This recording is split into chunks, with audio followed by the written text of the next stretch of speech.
ಉಪ್ಪಳ ಜಂಕ್ಷನ್ನಲ್ಲಿ ಶಾರ್ಟ್ ಸರ್ಕ್ಯೂಟ್ನಿಂದಾಗಿ ಭಾರೀ ಅಗ್ನಿ ದುರಂತ ಸಂಭವಿಸಿದ್ದು, ಯೂಸುಫ್ ಎಂಬವರ ಮಾಲಕತ್ವದಲ್ಲಿರುವ ಕೆಎಂ ಸ್ಟೋರ್ನ ಮಾಳಿಗೆ ಸಂಪೂರ್ಣವಾಗಿ ಬೆಂಕಿಗೆ ಆಹುತಿಯಾಗಿದೆ. ಘಟನೆಯಲ್ಲಿ ಸುಮಾರು 10 ಲಕ್ಷ ರೂಪಾಯಿ ನಷ್ಟ ಉಂಟಾಗಿದೆ. ಶಾರ್ಟ್ ಸರ್ಕ್ಯೂಟ್ನಿಂದ ಉಂಟಾದ ಈ ದುರಂತ ಸ್ಥಳೀಯರಲ್ಲಿ ಆತಂಕ ಸೃಷ್ಟಿಸಿದೆ.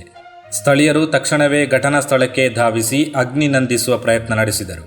ಬಳಿಕ ಉಪ್ಪಳದಿಂದ ಆಗಮಿಸಿದ ಅಗ್ನಿಶಾಮಕ ದಳ ಕಾರ್ಯಾಚರಣೆ ನಡೆಸಿ ಬೆಂಕಿಯನ್ನು ನಂದಿಸಿತು. ಈ ದುರ್ಘಟನೆಯಿಂದಾಗಿ ವ್ಯಾಪಾರಸ್ಥ ಯೂಸುಫ್ ಅವರಿಗೆ ಭಾರೀ ಆರ್ಥಿಕ ನಷ್ಟ ಉಂಟಾಗಿದೆ. ಬೆಂಕಿಯ ಕೆಟ್ಟ ಪರಿಣಾಮದಿಂದ ಹೆಚ್ಚಿನ ಸೊತ್ತುಗಳು ನಾಶವಾಗಿವೆ. ಇನ್ನಷ್ಟು ವಿವರಗಳನ್ನು ಸ್ಥಳೀಯ ಪೊಲೀಸರು ಹಾಗೂ ಅಗ್ನಿಶಾಮಕ ಇಲಾಖೆ ಅಧಿಕಾರಿಗಳು ಪರಿಶೀಲನೆ ನಡೆಸುತ್ತಿದ್ದಾರೆ.